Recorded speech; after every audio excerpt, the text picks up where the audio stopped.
Are our favorite skeptics trying to mislead us?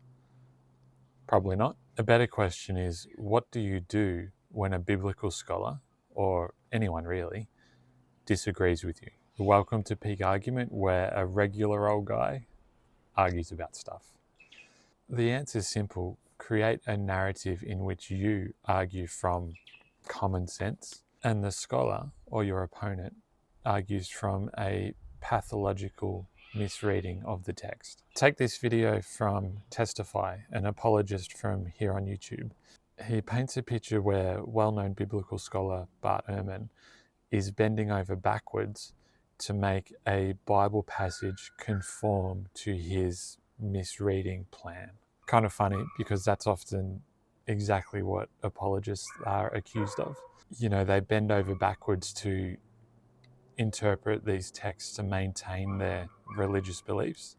It's often called a comfort blanket for their followers. So other videos by Testify have Bart exploiting his audience's ignorance, presumably for his own gain, and that he has a strategy in how he approaches his scholarship, as in a strategy of turning people away from God.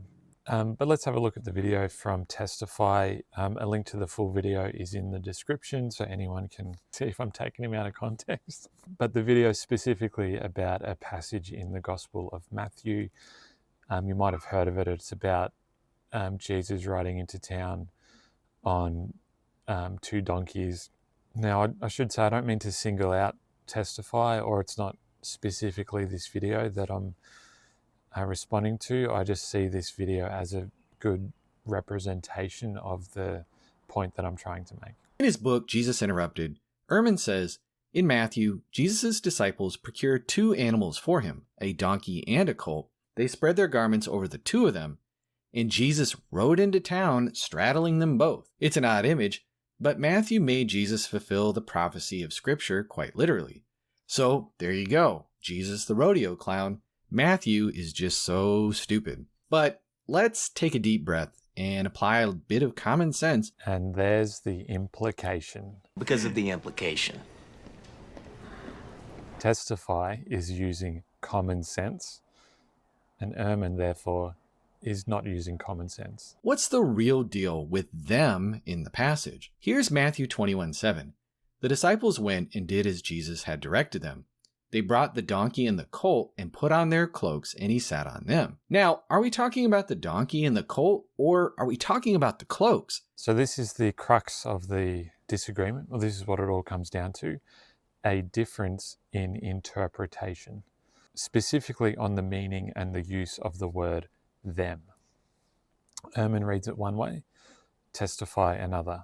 One person's using common sense, the other one's deliberately misreading the text for his own purposes. Now, let's not forget that Bart Ehrman is a well-respected biblical scholar with decades of research and experience in the field. Does that mean he's always right?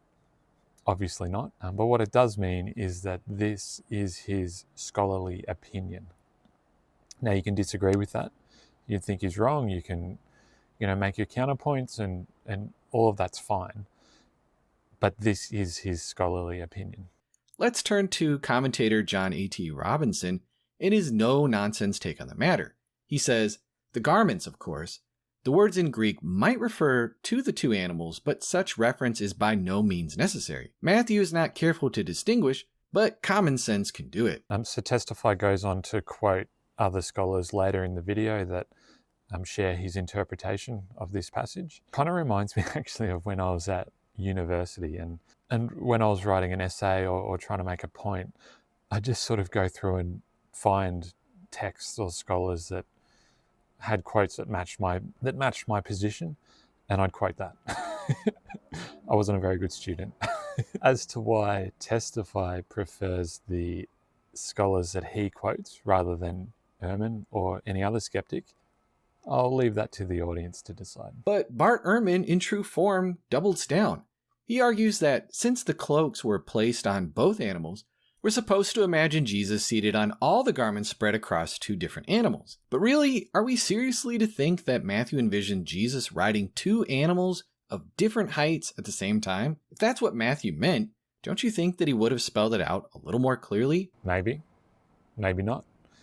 Again, this is all just a difference of interpretation.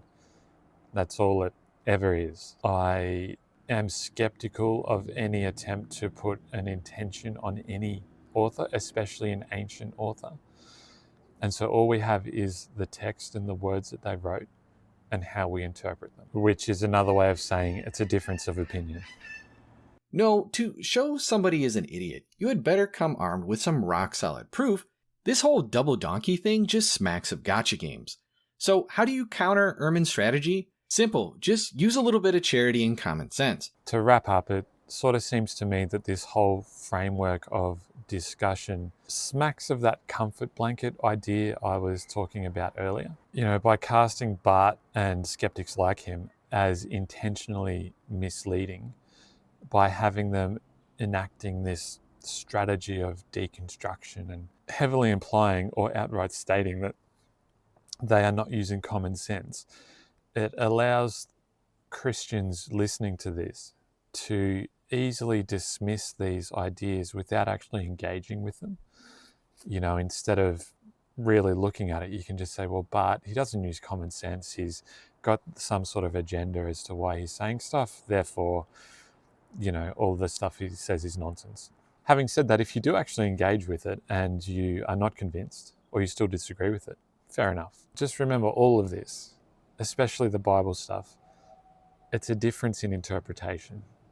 It's a difference of opinion. So I wasn't entirely sure on how to end this video. So thanks for watching and like and subscribe.